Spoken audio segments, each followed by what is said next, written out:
think we all know that ag has a really massive economic impact on this state, and that certainly is true when you start to look at some of the industrial ag things that are going on in the state. We've got a pretty gosh darn good panel of folks. First, the Vice President for CHS in the Midwest region, Ed Mallett. This guy he knows management. He's been in management positions since 1978. He knows the industry, and he really knows how to make sure organizations move in the right direction. We've got Alan Ayers, Director of the State Affairs Stewardship for Bayer CropScience, and I mean, obviously that's a very well-known name in that space, and he's got 25 years of expertise in that area, all of them with Bayer.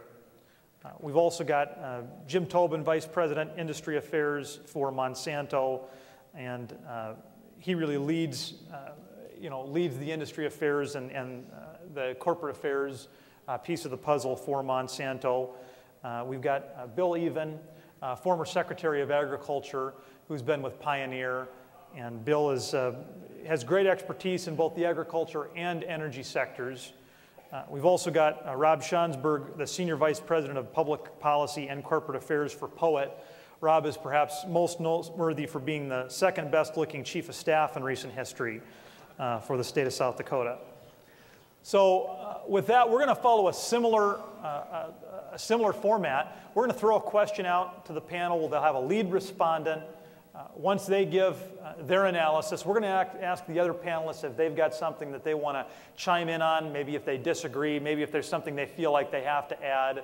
And then we're going to try to engage the crowd a little bit. I think that went really, really well the last couple of sessions.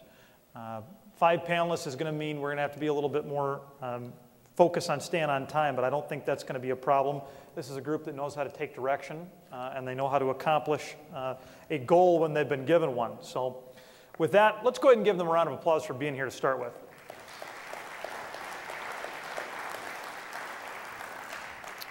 First question is going to be for Ed, and Ed, you've seen marketing from a lot of different perspectives as you've been with CHS and other positions.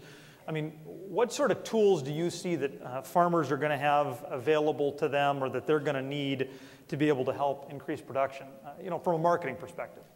Well, thank you, Dusty. First off, I'll say is what a truly exciting time in agriculture, and that question's pretty massive, so we'll try to break it down into components. When you view the question to start, and if you ask a farmer what he needs for tools, the first thing that'll come out of his mouth is we need price. Price locks in what would help form the basis of their input costs, the price per land or renting land per acre. Just about every producer knows their variable costs for their machinery and equipment. Sometimes they don't know the other things from a cost component. But most companies can help producers understand that matrix or cost versus potential revenue.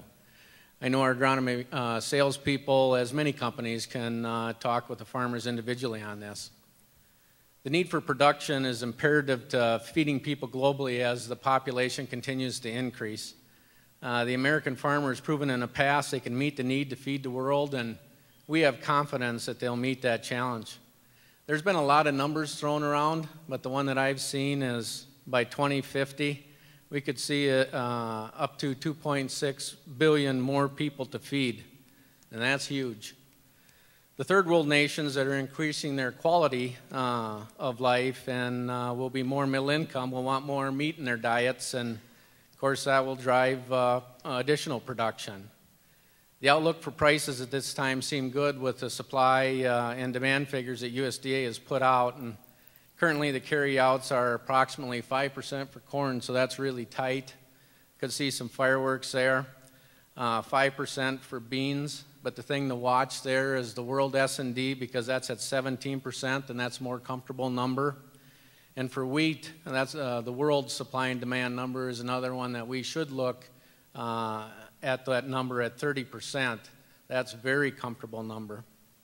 How do we get those additional yields? Well, my first answer would be precision farming will enhance a farmer's ability to understand his soil type so he can maximize his production on that unique piece of land. Keys to production have to do with the fertility of the land, seed, crop protection products, and the nutrients it'll take to grow the crop.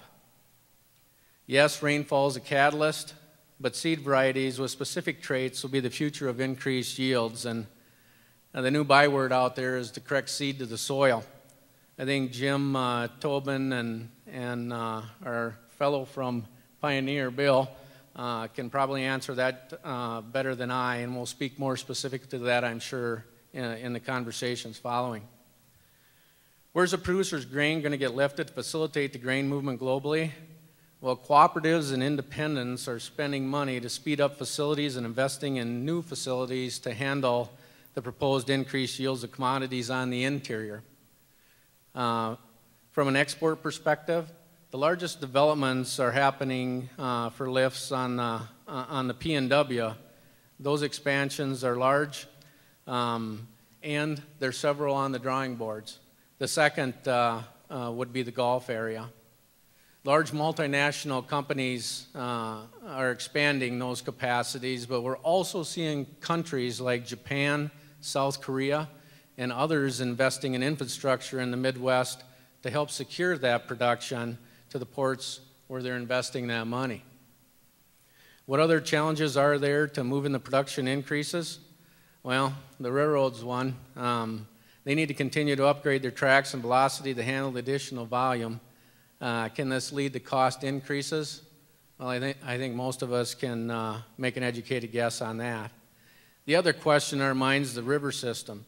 Lock and dam system on the Mississippi is in need of repair to a high degree, and how are we as a nation and business people going to fund the upgrades? Another tool that comes to mind for marketing of that crop, it comes in many forms. Today, producers use to-arrive contracts, HTA contracts, basis fixed contracts, minimum price contracts, and there are many other types of contracts that producers can use through different companies. I would say, though, that producers should fully understand the contracts if they choose more complex contracts, and they should never contract more than what their revenue protection insurance percentage would cover along with their hail insurance. The other caution would be to make sure as a producer you sell only what you know that you will plant in that commodity. The marketing of that grain, another tool would be a matrix system, which includes knowing per acre cost, the input costs, and the relationship to the price of the commodity. The producer would concentrate on the spread or margin per acre to lock in his inputs and selling his grain at the same time. We're doing a lot of work on this, and at this point in time, it seems like it's a pretty promising way to take away a lot of risk. The final thing I'll comment on is the demand picture and how the outside investor and speculator view what is happening today. You have to remember these individuals, for the most part, did not touch the product, but have a computer screen to look at trends, make decisions on supply and demand numbers, movement of the dollar versus other currencies, and a variety of other things. What I will tell you is they drive volatility. And when they make decisions, it's normally in a big way, and that's why we see the large price swings. And as one producer told me this week, you know, been a tough week, seen about $1 or so come off. Volatility is high, but it's a lot easier to see it come off $7 versus $2.30 for corn. I've outlined many tools and challenges that producers will need to enhance their production. I know there are many more, such as the energy area needs, labor development, and ease of getting tiling permits, and you know what Chrissy talked about, the free trade pacts with other countries. That needs to get done so that we can hold our place in the world. At the end of the day, for agriculture overall, we need a balance that's beneficial for export, ethanol, and feed demand. If any of these get fragmented, there'll be changes on the horizon. So from CHS, I want to thank you for the opportunity to share a few comments, and I'll say again, Dusty, it's really exciting time to be in ag. Well, how about the rest of the panel? I mean, are there opportunities that Ed didn't hit on but that he could have? Are there components of what he mentioned that maybe he missed, had to gloss over because of time? Thoughts? Yeah, go ahead. Good afternoon. It is a pleasure to be here. I would echo the comments from Ed regarding this question. One thing that I would just elaborate on a little bit, you heard some of it at lunch, is that we do need good laws. We need good regulations. We need good policies. And then that can be at the Fed, but also at the state and the local. I think that with people like Christie and others, we have a new look at ag in this era, and I really think we're making some headway there. I could give you some countless examples, but NPDES permits, things of this sort, are real critical things to farmers here in South Dakota, North Carolina, where I'm from, or anywhere. And we need strong departments of ag, like we have here in South Dakota and throughout the country. I'm really encouraged by the support agriculture gets from all of these departments of ag, like Secretary Bones and others, and all of their able staff. It's really impressive. So you ought to be very happy that you have a strong group here. But they can actually take this down to the field level, and that's what we need to do. Another thing is the academia and extension and the delivery systems of this information. Of the things that Ed mentioned. It just doesn't come out and you just adopt it and you put the toy together and go play with it. We have the best educational system. We've always had the best extension. I used to be in extension. I've been a part of this. And I see some challenges that we have, but we've always had challenges. SDSU is a great place for us to work as Bayer CropScience. And I think here you have a big jump on some of the other states. But throughout the United States, they play a major role. And the Extension Service, I can't say enough about this because these guys work with the farmers. They take the basic research and take it to applied technologies that we all need. And companies like Bayer, we can't go out and sell this by ourselves because we need to have these things tested. Third parties need to look at it. And we need to have a balanced approach, I think is the word Ed used a while ago. And he touched on this as well. We need market acceptance. It's one thing to have good technology and investment and this innovation coming out. I think that several of the speakers here will touch on this today. But it's no longer produce a crop and it leaves the farm gate and I don't have to worry about it. Where we have to go with that is down the value chain. And in that value chain, there's a lot of partners. They're very interested in what we're doing in the field. They're very complimentary, but they can be very critical. And if anything goes wrong, it seems like here at the farm gate and the field level, we have to deal with it. And that's a challenge. So companies like the ones that are represented up here today, we've taken a focus away from just inventing a product and seeing if you'll buy it. We're inventing not only products but systems and approaches to agricultural production. It may not be all our technologies, but it may be a combination of technologies. And in that way, you can take a look at it and see how it fits in your animal or plant systems, and you can also see what it's going to bring to you in return on investment. So I'm going to stop there, but those are some of the things that I think go along with what Ed says. What we've done generally is take a question or two from the audience so we can kind of get a discussion going. If there's a question or two, we take them right now. Otherwise, we'll hold them till after the next one. All of the questions in this panel do have a high level of interrelatedness. But Lucas, you got anything for us? Nothing yet. Okay, no problem. Well, let's roll. Go ahead. Yeah, Bill. Sure. Bill Even with DuPont and Pioneer. And a question for Ed. As we look at new markets, things that maybe traditionally farmers weren't prepared to see. So you have markets for fuel, you have markets for dry distillers grains. We even have markets now for some of the industrial bioproducts, making maybe plastic water bottles instead of out of petroleum made out of a cornstarch. So there's different types of end users appearing in the system.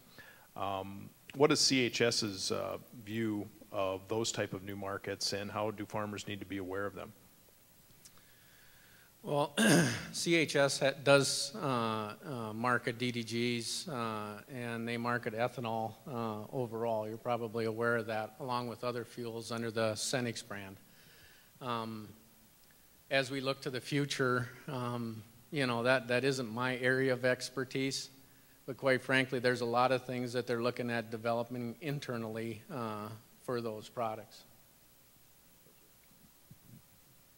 Good question. Other comments from the panel?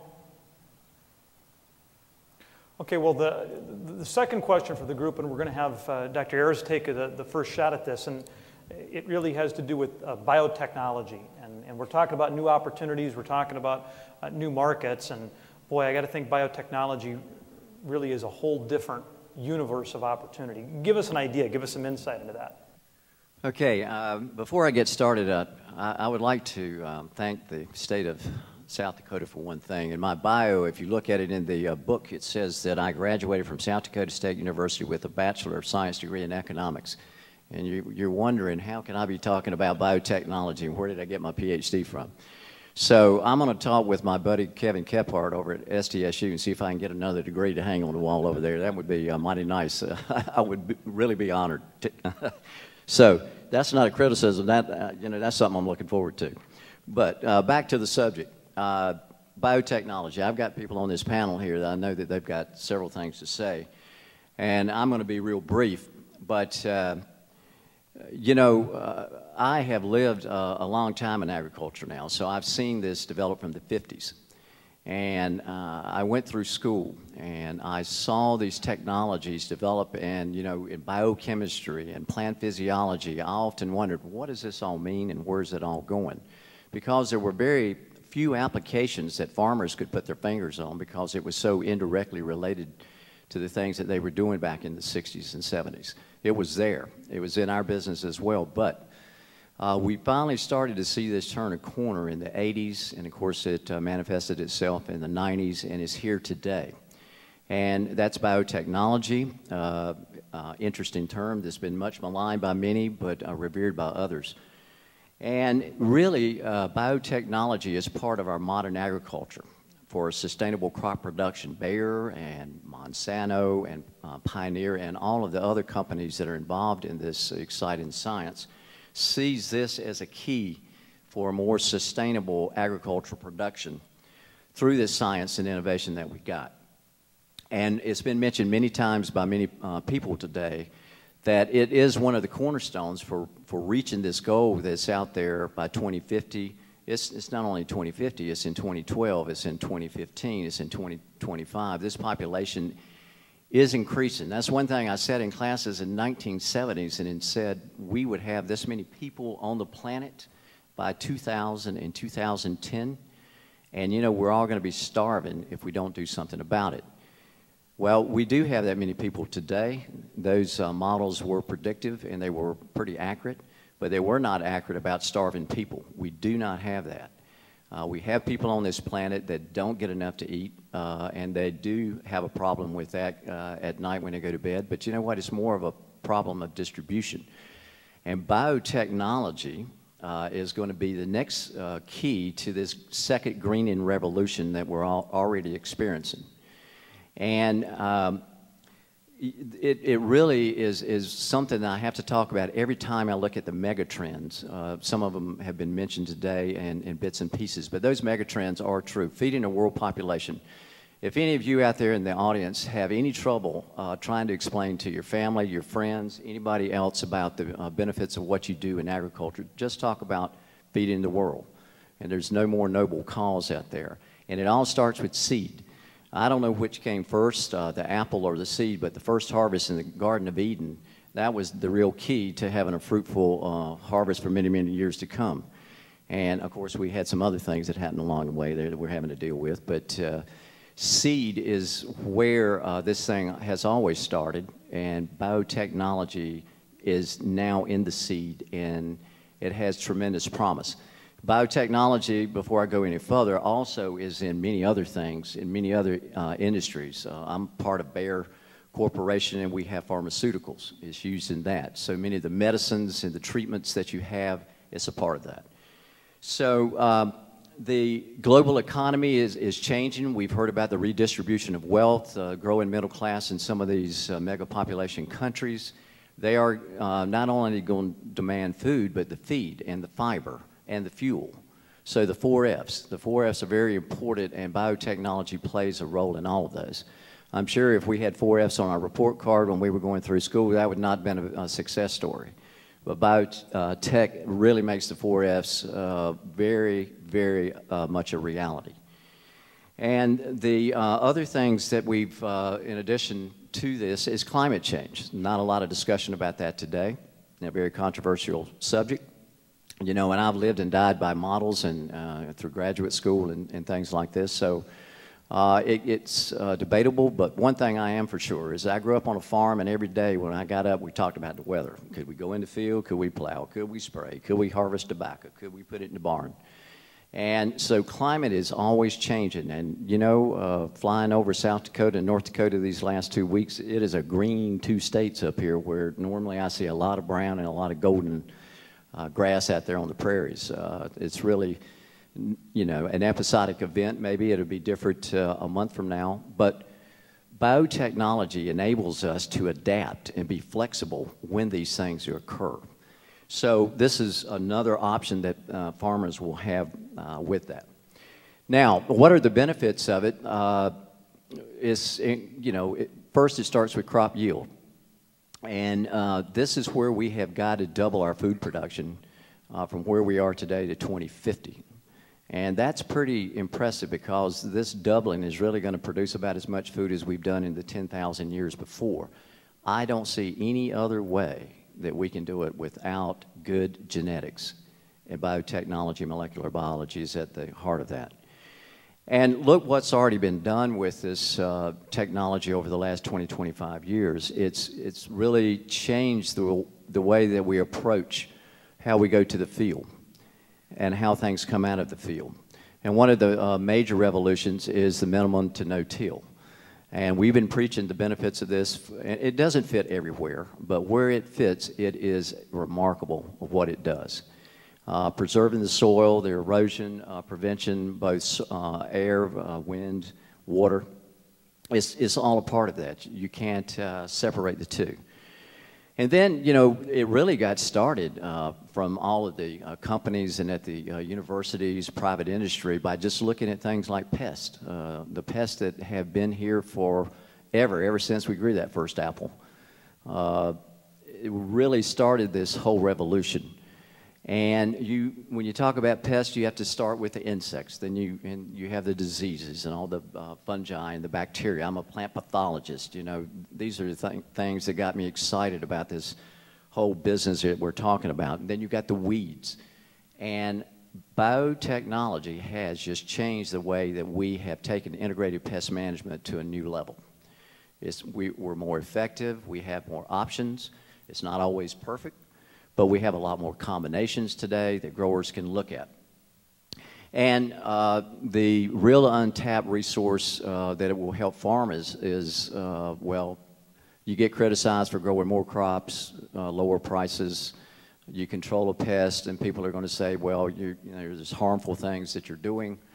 But, you know, one thing that we haven't done is really tout the benefits of the nutrition and the nutraceutical effects that biotech can bring to foods. There's countless examples.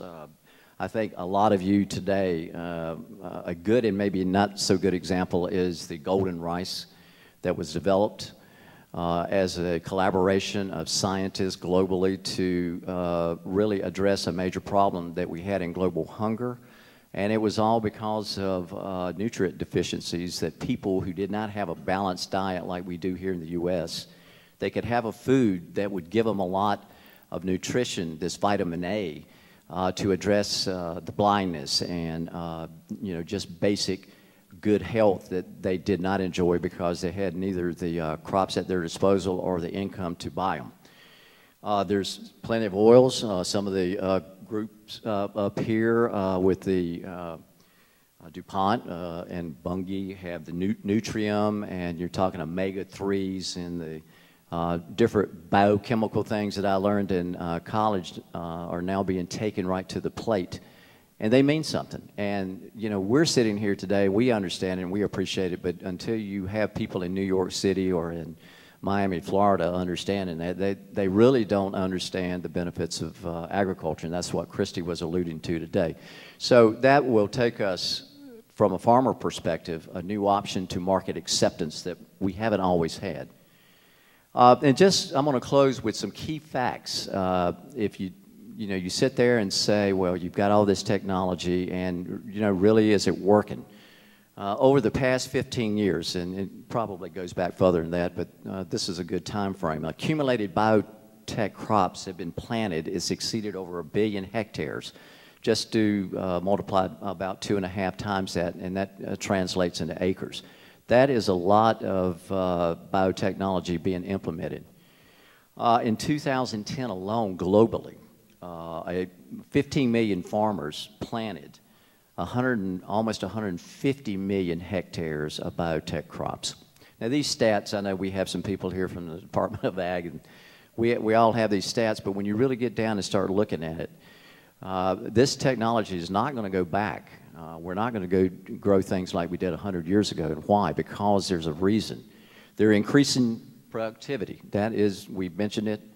And from 1996 to 2009, global figures have shown that biotech has had a hand in increasing productivity and profitability by 65 billion US dollars. So there are benefits in the bank there that we can't ignore. And one thing, too, on market acceptance and getting along with our neighbors that biotech plays a role in is the environmental side. And we're going to talk a little bit about that today when we mention sustainability. But increasing productivity on the same amount or less land, we're cutting down less forests, we're encroaching on less parks and prairies. And lands that we want to keep out of production because they're marginal or submarginal. And this has a big play here in South Dakota, but certainly in other parts of the world like Europe, where we're under a microscope. What are you doing to sequester carbon and take carbon out of the air? Some of you understand that, others don't. It's a very controversial subject, but we have a lot of carbon sequestration that we can quantify. And biotech, increasing productivity and saving trips across the field, it was estimated that these crops have helped save 18 billion kilograms of carbon emissions in 2009 alone. That's an equivalent to taking about 8 million cars off the highway. So having, you know, the environmental benefits that we can tout is extremely beneficial for farmers to see the benefits of the technology. And last but not least, in 2010 alone, the big thing out there is we have very successful farmers here in South Dakota and the United States, but biotech has really starting to reach the resource-limited farmers. And these are in developing countries, China, India. And if you don't believe that China is not invested in biotech, you need to travel there. You need to talk to their officials. I've done it. I'm sure Jim and others have done it. They are investing very, very heavily. So I'm going to stop there, and I'll let my colleagues up here at the table make their comments. So what other opportunities? Yeah, Rob, go ahead. Thanks, Dusty. Am I live? Check, check, check. There we go. Okay. I'm relatively new to the ethanol industry. Dusty kicked me out of the governor's office about 3 years ago, and so when I came to the ethanol industry, what I knew was that we took starch and we made fuel ethanol.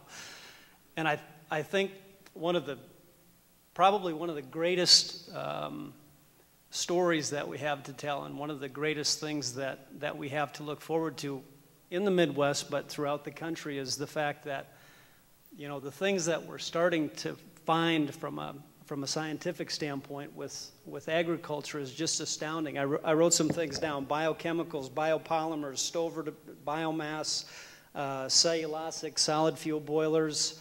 Bill will want to talk about biobutanol, but all of these things are real. These are all very, very real things. We've got a project in Emmetsburg, Iowa, and so from a value proposition standpoint, this is how it actually applies. This is a a $200+ million bolt-on cellulosic facility in Emmitsburg, Iowa, where we are going to create cellulosic ethanol from biomass.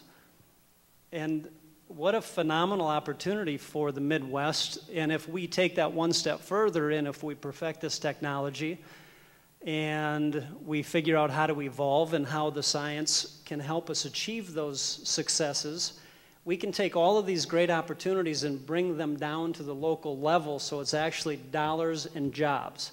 And at the end of the day, that's really what it's about. I mean, I'm assuming, DJ, this is why you're having this conference, is what do we got to do to get there? And so I think that the potential is exciting.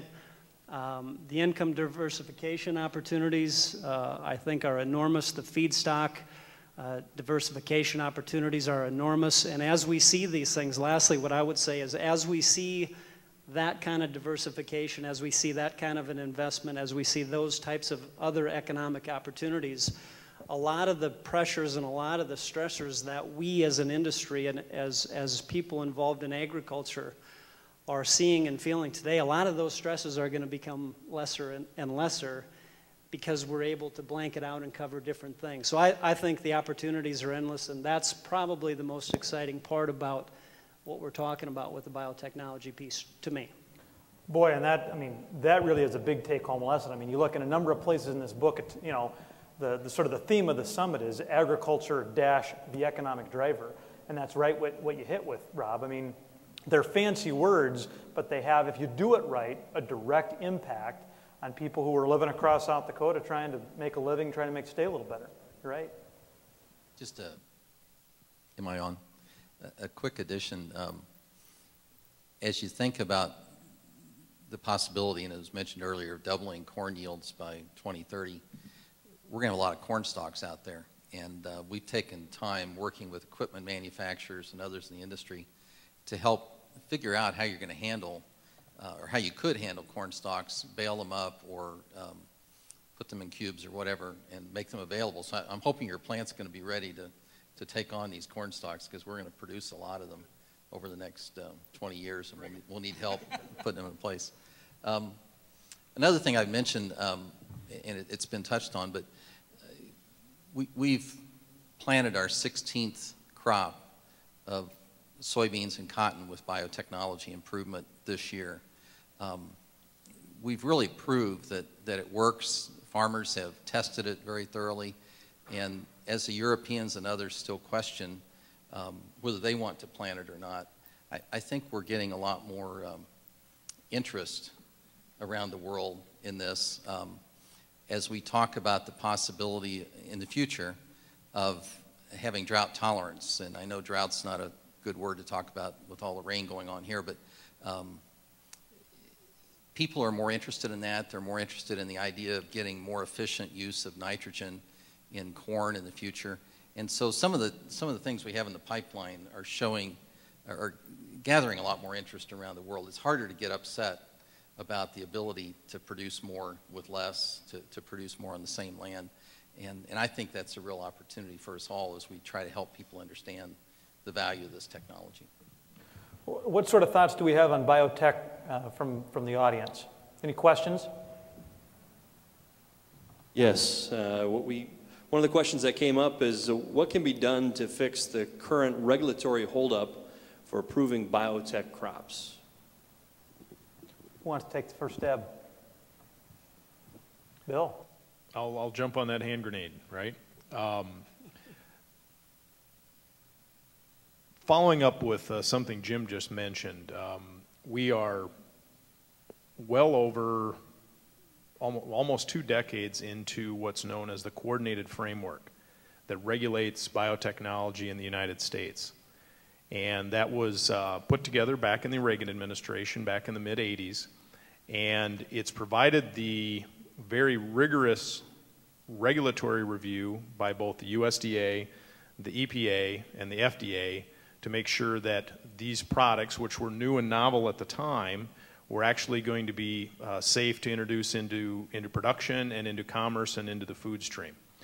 And to hit on Jim's point, We are now 16 years down the road on this with an impeccable track record of safety and health and everything that goes along with it. But interestingly enough, at the same time, the timelines for getting a lot of these biotech products approved through the regulatory system is getting longer rather than shorter. And a lot of that is due to litigation that's happening out on the fringes around process rather than, I would say, dare on substance. And for those folks in the audience, particularly I know there was some congressional staff here, I think this is an area that's squarely in the wheelhouse of our federal delegations, as well as some of the ag organizations out here, is that we need to work hand in hand with the regulatory agencies to help them through this time frame of tight budgets, as well as increased scrutiny and legal challenges to products that are proven to be very safe and are incredibly highly regulated. So a takeaway on that is make sure you're letting your concerns be known to our congresspeople in all the states. And this isn't about necessarily bashing anyone, because everyone has a job to do, but we need to help them figure out how we do this in a timely fashion. Not every regulator's got to take the full time they're legally allowed to make a determination, and all too often that seems like the floor for a timeline rather than a ceiling. Okay, Jim? Just to add on, most of the crops that we're using biotechnology in are big export crops, and so it's really important to get the approval in the U.S., but you also have to get approval in the export countries, because you don't want to do anything that would in any way slow down trade. Tour around the world just quickly. Brazil, it took us until late 2003, 2004 to get the first Roundup Ready trait approved for planting in the country. Brazil is now approving faster than the United States. They're moving products through very quickly. So that's a huge step, and it's, I think, helping us with Europe and China, because in the past they would say, well, we'll just buy Brazilian soybeans if you guys don't get approval. So that's helping. China currently has a rule that you can't submit to get regulatory approval in China until you already have approval in the United States. That makes it really difficult, because you add more time, and we're working hard to try to get that changed. The American Soybean Association and USEC just had a conference in China last week where they worked to help highlight that. I think that would help longer term, and if you think China, we didn't have to worry about corn exports until recently. And the good news is China wants to buy your corn. The bad news is it's going to take longer to get approvals. So hopefully we can get through that. Europe is still a bit of an enigma. The Roundup Ready to Yield trait got through start to finish in 25 months, which is terrific. But that's because a lot of support occurred in Europe from the feed manufacturers to try to make sure that this got done in time. We had another trait that was just approved that took over 4 years. Very hard to predict what they're going to do, other than they'll do what they want to, frankly. Their scientific side is fairly straightforward, but the political side is hard to predict. So it's still complicated. We're making progress, and as more countries get involved besides the U.S., I think it's going to make a difference in getting these approvals moving. Jim, you picked up the ball as Monsanto on the wheats. Can you touch a little bit on wheat? We've got some West River people here too. Okay, sure. We started working on doing biotech in wheat many years ago. It's the technology that we're using in corn can apply pretty quickly to wheat. And in 2003, it became evident that we didn't have the support of the industry. So we stepped back and said, okay, we'll wait. We shut it down. And then in 2008, when you saw high commodity prices, people lined up to come in and say, can you get back in wheat? People from processors to the farmer groups themselves and millers and bakers worried about, are we going to have enough wheat? We'd really like you to bring these tools in wheat. So we have started again. A number of companies are also working in this area. the thing that just amazed the farmers is they thought when they came in and said, let's get going, that 3 or 4 years they'd have something. And when we told them it'll be at least 10, you don't just turn these things on and off. So it's still quite a ways away. But the helpful thing is we have a lot of breeding tools today that are helping us breed conventional wheat and bring that much faster. So we'll be able to bring better varieties earlier than we will biotech. But biotech, I think there'll be some really valuable products, but you need to give us some time. And Jim, as we've been talking about biotech, some folks have mentioned that can help sustainability. I mean, let's just segue into question 3 that I think you're the lead respondent for. I mean, let's talk about sustainability, some of the opportunities there, and does it have to be a zero-sum game? I mean, I think a lot of us in the room are optimists, believing that we can do more while having a smaller footprint with our surroundings. Thoughts? Well, let's start with what is sustainability. People have different opinions and different definitions. What I like to compare it to is soil conservation. I grew up on a farm in southwest Iowa. My dad's still farming. Very, very active in soil conservation. We have rolling hills there, and if you don't protect the soil, you lose it.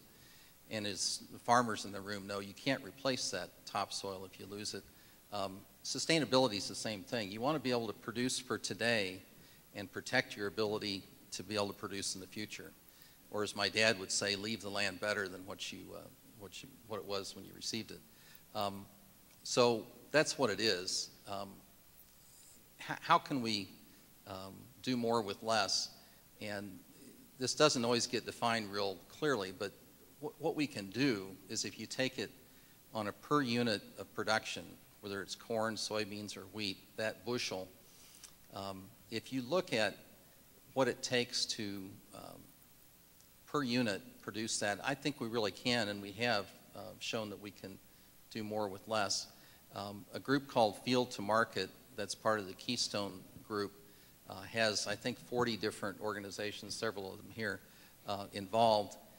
They've looked at, starting the year 2000 going to 2008, when it comes to productivity, the soil that you've used, the land area, the water that's being used, irrigation if you're doing that, fertility, the impact on the environment, and what the yield has been. And we've shown that in the major crops like corn, we've actually lowered our per unit cost of production in these areas, the amount used to do, by 20%. The goal is to get it down about 33% in the next 10 years. And that means that you get higher yields from the same land, and as was mentioned earlier, you don't have to bring more land into production. You don't have to burn down trees in the rainforest to be able to produce. So increased yield, but also being very careful about the soil, using conservation tillage or no-till, being able to keep that soil in place. And the beauty of this is it's documented for the industry. So if Walmart says, I want everyone that's producing corn to meet certain sustainability goals, the information's there, we know how to do it, and this group has developed a way for an individual farmer to measure that. And I think that's going to be really helpful to us.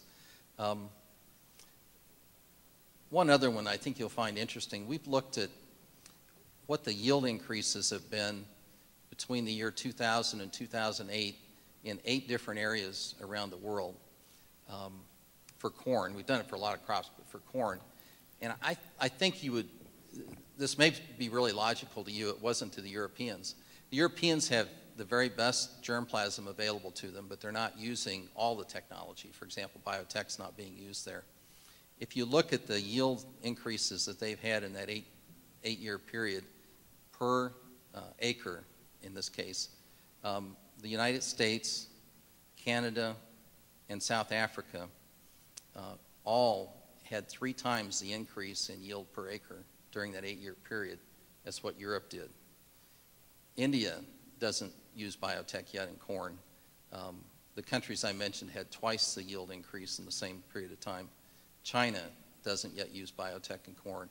Those 4 areas of the world had double the production.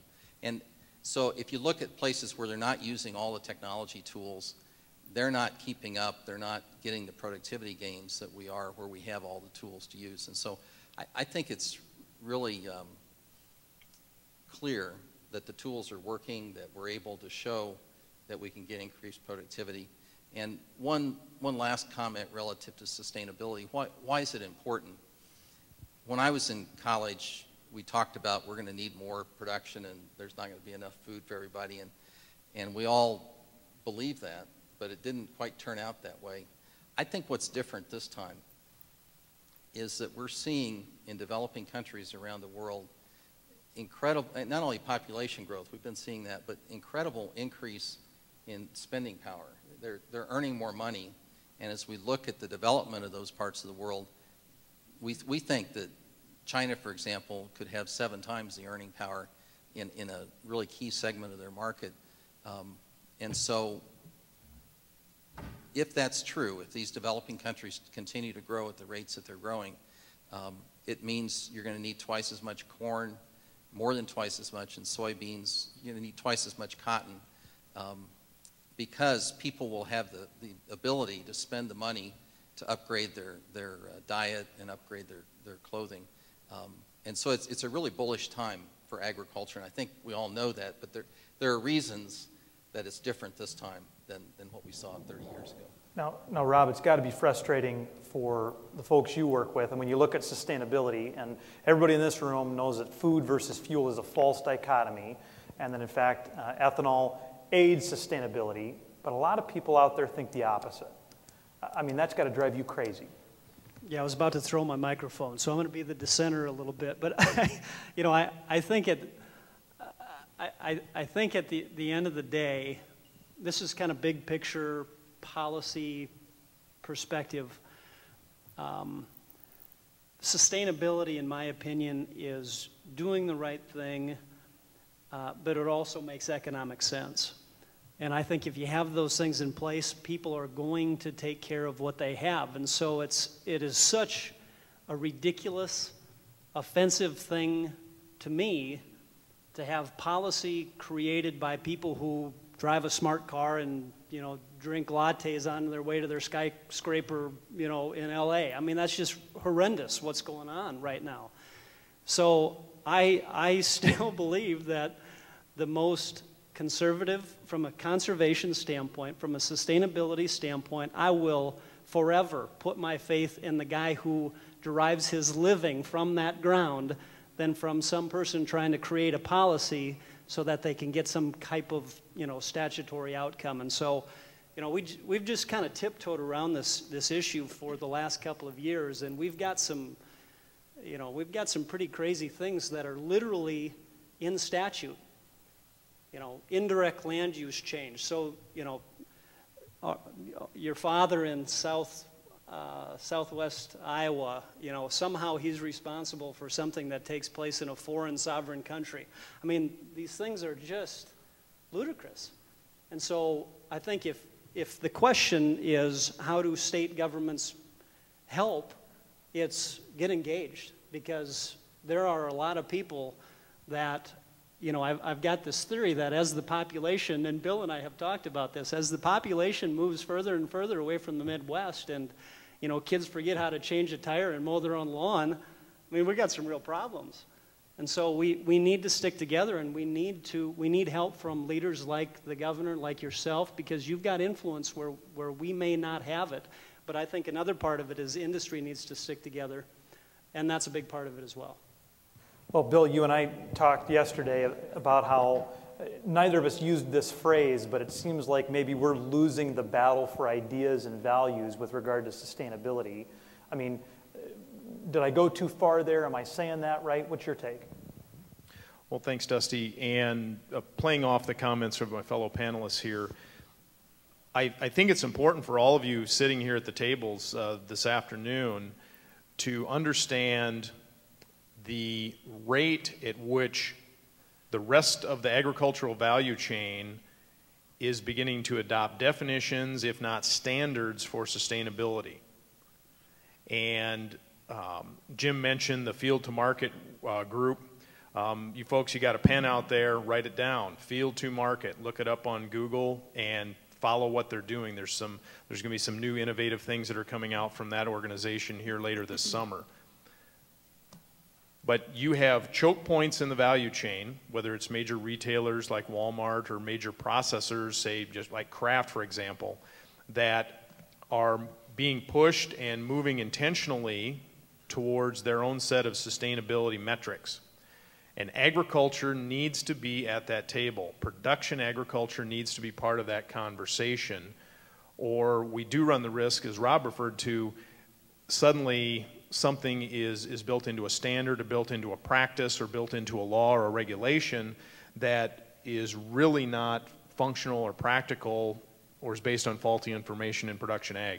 And the key words that you and I talked about last night, Chief, are when you look at a definition of sustainability and how you measure it, it's as varied as the people in this room. So a principle you need to have is it needs to be outcome-based, not input-based.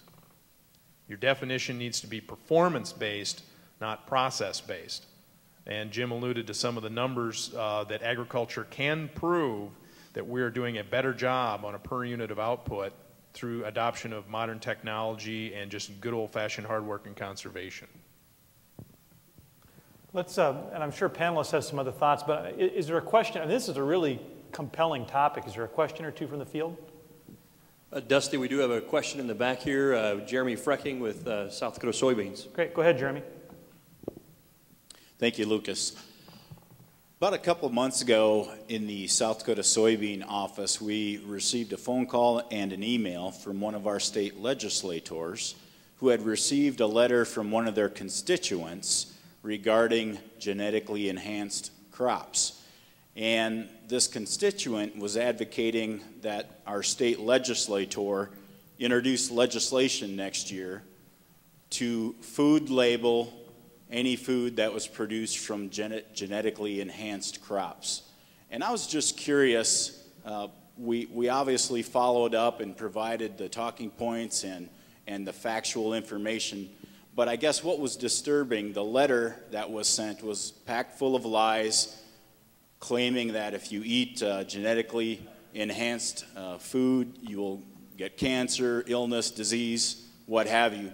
So we were glad we were able to support this state legislator in providing them with accurate information, but I was just curious from some of you on the panel, what are you doing in the private industry to help educate the general public that may not understand genetically enhanced crops, and what can we do to further educate the public, and just would be interested in what you think on that topic. Who wants first shot? Go ahead. I'll start. First, you take everybody really seriously because for whatever reason, they really believe what they're saying, in most cases. Some activists are using it as a fundraiser, and so you'll never change their mind. But let me start with, as we were first introducing biotech, we, with the help of some other people, look back at other new technologies that have been introduced. And you might find it interesting, just for perspective. Hybrid corn, which was introduced in the 30s here in the United States, didn't get accepted in France until the 60s. And the reasons they didn't want to use it sound very similar to what we hear today. You're messing with Mother Nature, you know, it's going to contaminate my germplasm supply. It won't be safe. Milking machines were looked at very questioningly when they were introduced. Steel plows, you're going to contaminate the soil. So I just mention that because sometimes it just takes a lot of time, and you think 5 years is a long time, you'd think 15 years would be a long time. I think it's going to take longer for some people to get comfortable. Now, what are we doing? As a company that develops biotech, people who have concerns about biotech don't want to hear from Monsanto that this is safe. Our customers appreciate that, and they want us to be able to say that, but third parties need to be the ones that can step up. And so there are a number of organizations that provide factual information about technology. The Center for Food Integrity, for example, is a really good one if you want to write that down. That's a great place to go. They've gone to university professors. They provide just as much information about the university professor's background as they do the answer to the question, because for a lot of people it's more important who the person is rather than the facts that they're sharing. And so they've done a good job of helping consumers in that way. We've also taken a number of steps in the social media area. The folks that are our folks that work in this tell me that the debate today is not occurring in the newspapers like it used to. It's occurring on social media, Facebook, Twitter. And so we've taken steps to help provide information. And we have people identify themselves as, I work at Monsanto, I'm a researcher, whatever they're doing, and they give their perspective. But a lot of farmers are stepping up and participating in these discussions, and we find that they'll call and want to get information, or send a note, can you help me out with some facts? We make that available so that they can then give their perspective. Most people who are worried about this want to hear from a farmer or from somebody in the medical profession. They don't want to hear from the trait developer, and maybe it's too bad it took us so long to figure that out, but it's very obvious now. Those are a few comments relative to this. Any other quick comment about that? Do we have another question out there, Lucas? Otherwise, we'll segue to our fourth question. You know, we do have another one from Rick Valerie of South Dakota Wheat. Sure, go ahead, Rick. Thank you. On the sustainability issue, one of the things that we find, especially in central South Dakota, and it's a term that we use, is crop rotation. As I listened, I did not hear that mentioned in some of your definitions of sustainability. So I'm just curious of what is your thoughts about a 3 or 4 crop rotation as sustainable? Dr. Ayers, go ahead. I really think that to address these questions, whether it be on soybeans or any of the crops out there, you do have to take a systems approach. And that systems approach is clearly defined in that we really suffer in agriculture of we make one product for one pest or one product for one issue, and that's all we're looking at. So this thing of sustainability, biotechnology, wrap it all up, is you got to look at the whole pie. And when we go talk about these terms, the very first thing you have to do is say, Bill mentioned it a while ago, keep the farmer sustainable, we'll be sustainable. Keep the farmer, productive, conserving natural resources, and then we'll all be sustainable. And that's just not one crop or 1 year or 1 month. It's in a rotation that all works together with the inputs, whether it be the seed technology. It has to be all of the technology coming out of the universities working together with the information that we've generated already, but put into something that we can actually see and demonstrate.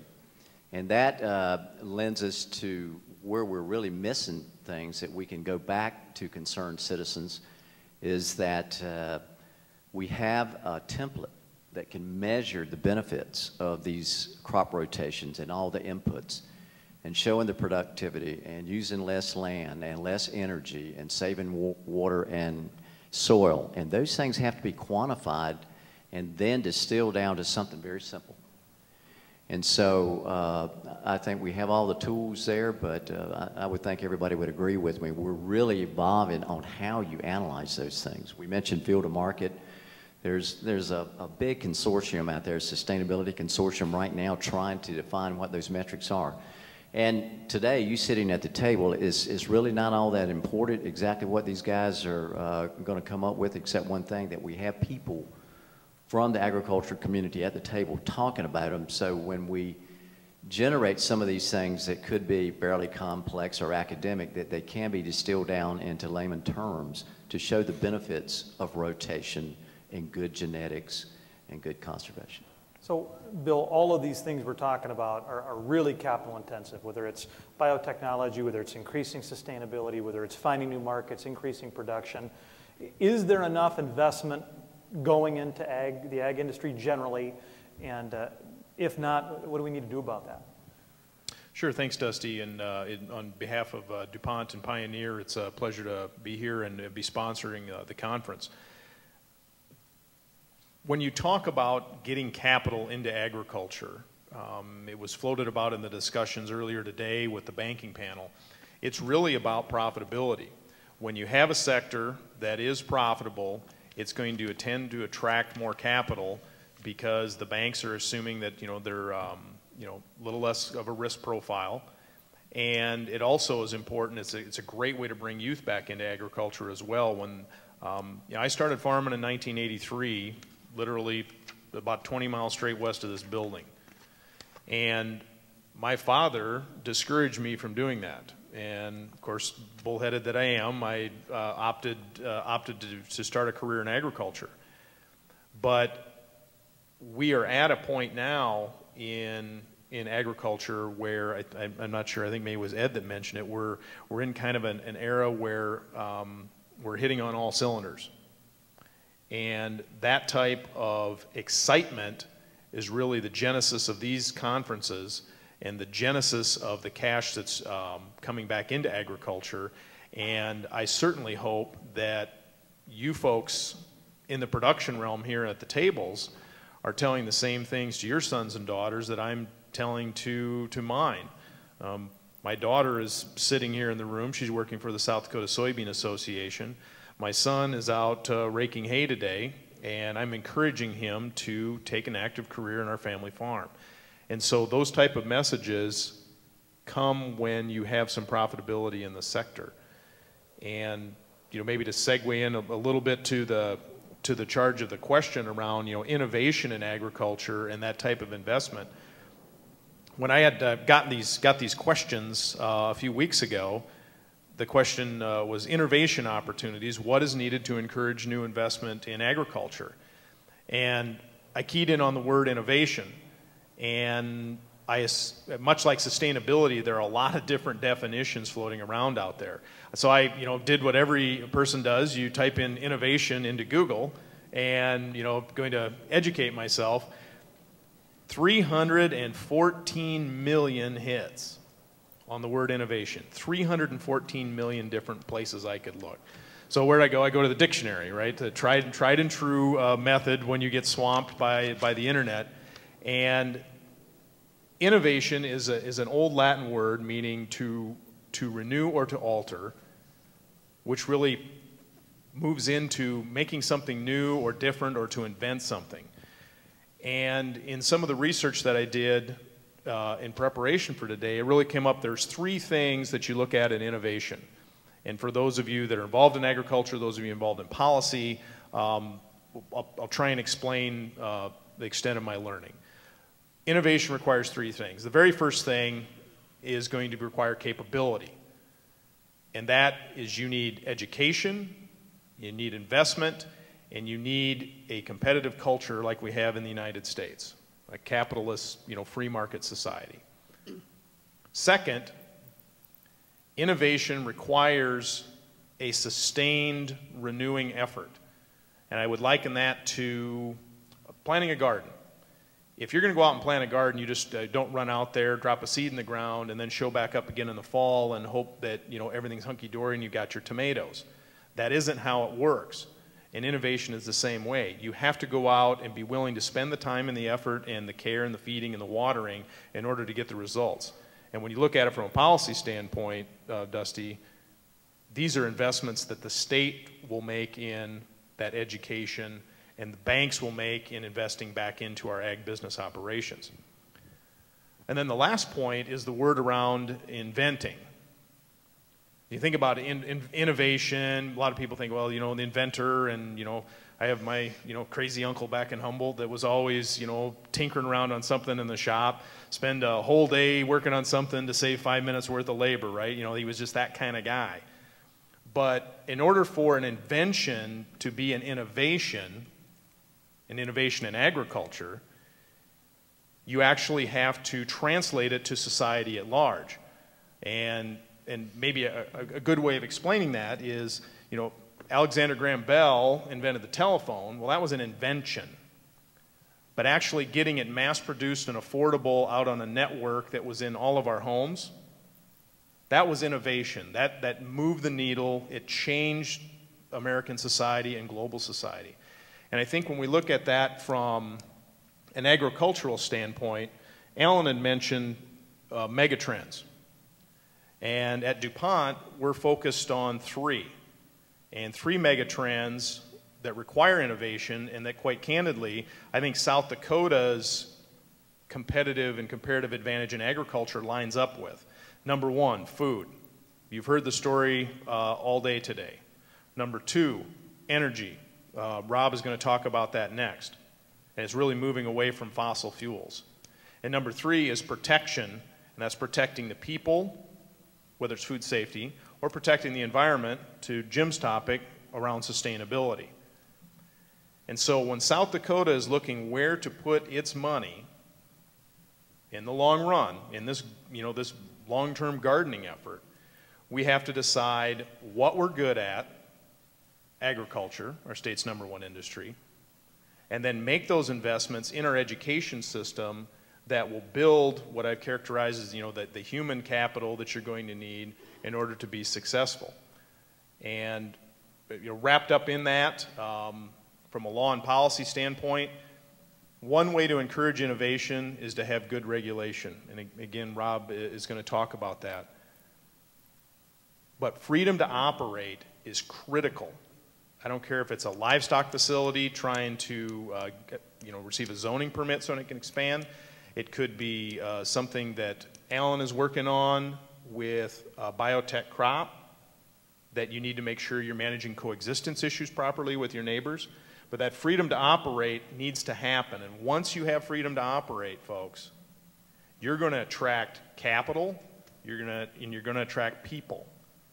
And that's where agriculture is right now at a very crucial point, in that we need to spur that type of regulatory environment and financial environment that will then pull that resource in so that we can have the people and the money to do the innovation. Before we open this up to the crowd or the rest of the panelists, let's go ahead and hear from Rob, because a lot of what stifles innovation is regulation. So let's marry these together, and then we can kind of toss it out to everybody. Rob? Thank you, Dusty, and thanks for having us. It's good to see you. You're doing a phenomenal job, and I really think we're obviously blessed in South Dakota, because we've got a governor and our congressional delegation. We have lawmakers here in the audience today. These folks get it. And I along with my colleagues here, we spend a lot of time in other parts of the country, and this isn't always the case. And I think one of the reasons they get it, obviously we're super people, but the other reason that they get it is because, I mean, you folks are the people who have held the backbone of this country together since the inception of these United States. And I don't mean to pander, but I hate to think about where South Dakota would be if it weren't for the ag economy. And my hat's off to all of you for what you do day in and day out. To the question, interesting time to ask me a question about government regulation. We are in the middle of probably one of the most historic transformational battles from a federal standpoint as we speak.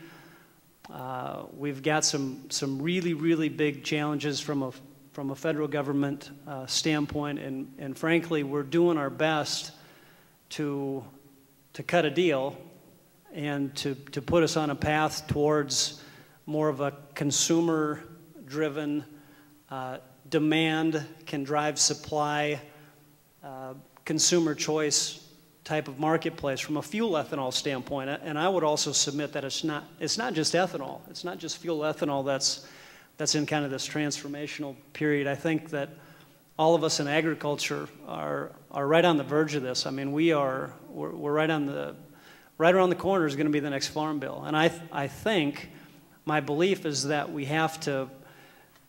really have to embrace reform. And we have to come to grips with the fact that the supports that were put together at the inception of our industry, for example, they can, should, and probably need to evolve, and we need to figure out how to become a consumer-driven industry. And so what we're trying to do, what we've been talking about for more than a year, Dusty, we did this, we had this great project in South Dakota with Dusty and the governor where we transitioned what had been a direct producer payment into a program that did a couple of different things. I think we saved about $10 million that allowed you to invest in economic development. We reinvested in infrastructure that will allow people to choose the fuel of their choice based on price and personal preference. And we did this by working together to simply re-amortize something that was already in place. And so I'm a reformer, and I think as long as I've been involved in government, that's what I've been about. And so I think we need to do what we've done successfully in South Dakota, and we need to figure out how to get 535 members of the Congress to do the same thing. But stay tuned. This is going to shake itself out here in the next probably couple of hours. More than likely, they got it solved when I'm over here talking to you all.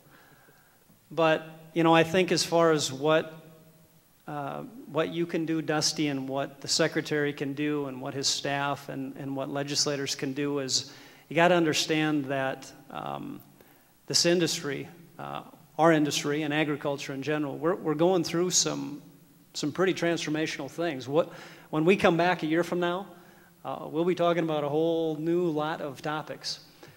And I think you need to understand that. And whatever we can do together, and I'm not talking about new money, new programs, new anything, okay? But from an agricultural standpoint, the freedom to operate is going to be the thing that singularly drives us. And so the good news is that from a commercial standpoint, that's what we do the best. We are successful from a commercial standpoint. It's the government that typically screws things up. And so if we can figure out a way to transition towards a freer, fairer market with all of our products, Dusty, I think the sky's the limit. It's just the bumpiness and the rockiness that we'll have in the road between now and then. So whatever we can do together to streamline those efforts, I think would be fantastic. And lastly, we really, really do need help in other parts of the country to show that we can have models of success. We can work together with Farm Bureau and the cattlemen and other people to get to where we need to go. This is just a little bit of a volatile time, and so I think from that standpoint, you all can be very, very helpful. Yeah, I think that's very well said. I mean, panelists, anything that you want to pile on with regard to either innovation or the regulation piece? Yeah, go ahead. One thing on the innovation opportunities, I agreed with all of the comments, obviously. They were very well put and made. But one thing that maybe was not pointed out, and you sitting at the table right now can think about it, we need innovation through collaboration and not isolation. And as we move forward, it's going to take a cooperative effort. We all have our side to business and bringing value, and we as companies, we have our intellectual property and all those kind of things. But, you know, I think all of us would agree to get to where we have to be in the next 40 or 50 years, it's going to take a big cooperative effort, and that is with the government. They are a key stakeholder. A second one are the growers sitting in this room here today, the bankers, the conservation groups, some of the people we don't normally work with. And you can build these collaborations, and you can start to get people to understand what we're trying to do. That's one of the biggest educational tools we got. Because if they are looking at it from, 50,000 foot, they will not understand what we are all about.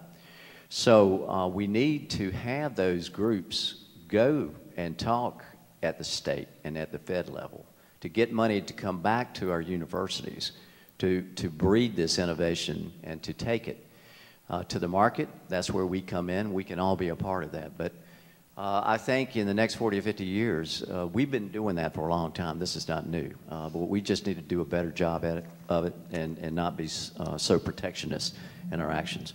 And the thing on regulations, one of the big things that we hadn't talked about is legal liability. Regulations today are choked with litigation.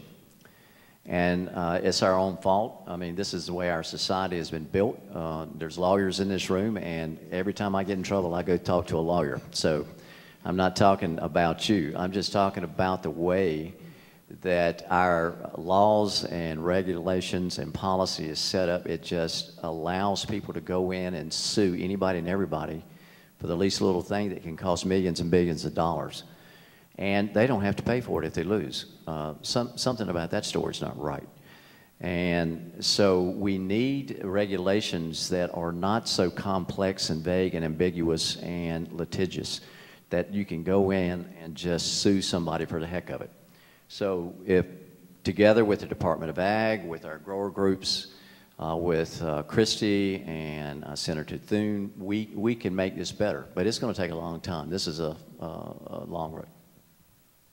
Jim, and then we'll toss it out.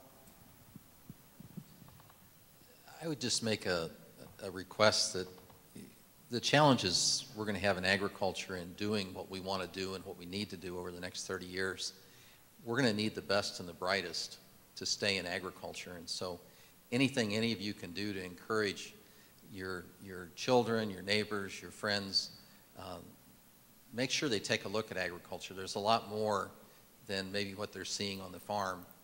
We need really talented breeders. We need talented molecular biologists. I'm a big fan of 4-H and FFA. I was involved in both. I think anything you can do to help young people get leadership experience early and be exposed to adults who are in a leadership role, I think that can help.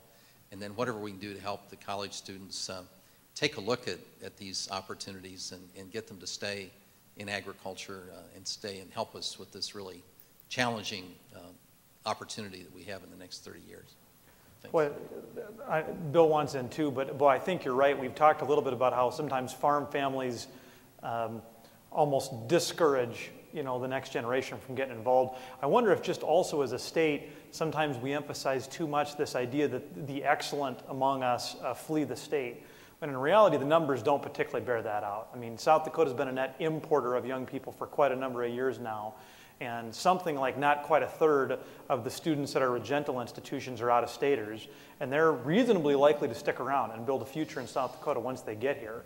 And sometimes I wonder if we don't need to do a little bit better job of marketing about the great opportunities that are here in agriculture or elsewhere. Bill. Thanks, Dusty. Well, I have a question, but it's really a question for the audience. How many of you folks sitting in the audience now are not involved in agriculture? Raise your hand. Not involved in agriculture. Lights are a little bright, but I don't see many hands out there. And to follow up on your point, Dusty, we need to determine who we're talking to. If this room is simply preaching to the choir in an echo chamber, we're not reaching the audiences we truly need to reach with the messages that you've been hearing today. And so with that, my challenge back to all of you, then that's not a criticism of your attendance here, it's fantastic that you're here. But the duty now then falls on each and every one of us to tell someone else that's not in agriculture what you heard today. And the bottom line on that is really what I characterize as increasing agricultural literacy. Increasing agricultural literacy of the urban population. And so you folks are empowered with information that you've gathered here at the conference, and you don't hide that light under a bushel basket. We've got to get that out and push that message. You know, to your point, Dusty, agriculture is a lot different than it was in the 1700s. The agrarian model moving to the industrial economy, to the information age, and now to the bioeconomy that we're entering now. Agriculture has came through all of those and candidly is leading the way in the new bioeconomy. But unfortunately, a number of our non-farm brethren have a picture of agriculture that, you know, to quote Hobbes, is solitary, poor, nasty, brutish, and short. And that is their view of what life is like in agriculture. And while there's hard work out there, we need to really deliver a message that agriculture is the leading industry in the bioeconomy of the 21st century, and encourage those people, to your point, Dusty, to come back and join us. Goodness, we've had Bill quote Latin and Hobbes today, and a true Renaissance man here at Pioneer. We got started about 15 minutes late, so we're going to go just a few minutes late because we do want a couple questions or comments from the audience. So let's tackle some. You bet.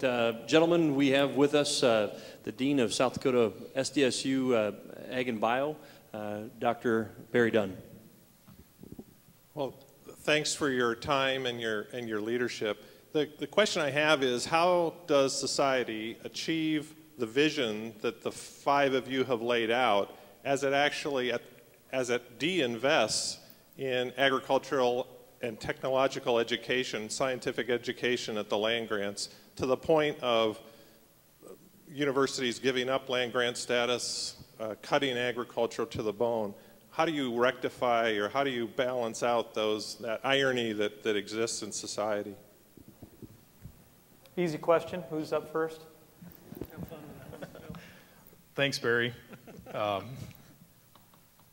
And I think I hit on that point in my remarks. When we're talking about innovation, it's things that SDSU are doing with the Innovation Campus that really is providing that connectivity we need in a very rural state to get these bright people together and to start collaborating on agricultural opportunities.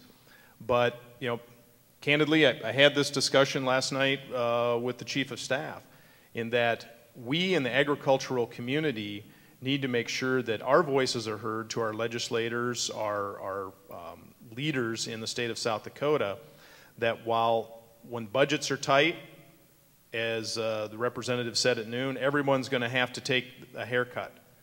But we need to make sure that if we're going to identify agriculture as our comparative and competitive advantage, that we're aligning our spend of scarce resources into those areas where we think we're going to get the greatest return. And I'm an SDSU grad, so I'm biased, but it applies to land-grant universities all across the nation. And I know other companies that are similarly situated to DuPont are a little bit worried and concerned about the trend that we're seeing in land-grant university funding and education, because as Jim mentioned, and Ed's running into this too, we're going to demand an educated workforce to fill this expanding sector at the very same time that we're tightening our belts. I don't have a direct answer for you, Barry, but I think there's a growing awareness of everybody in this room now that we need to raise our hand and speak up for agriculture when we are involved in these very important discussions of where we're going to spend our money. Anybody else want to add?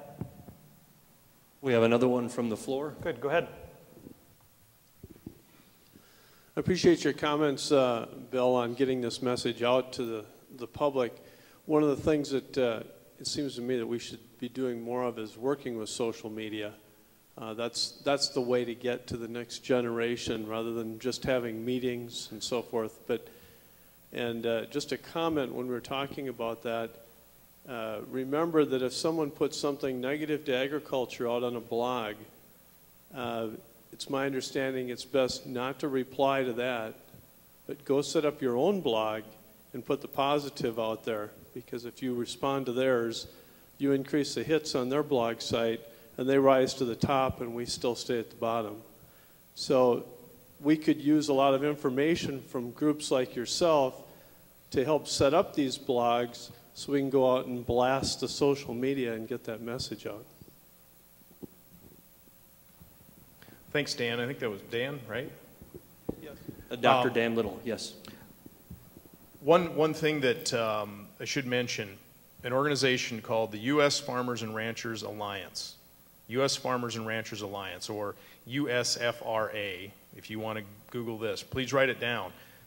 It is made up of a number of ag commodity groups and ag industry groups that have all gotten together under a common umbrella to deliver a positive message about agriculture and engage both opinion leaders, legislators, but also engage very intelligently and respectfully in the social media space around agriculture and try to reframe the debate.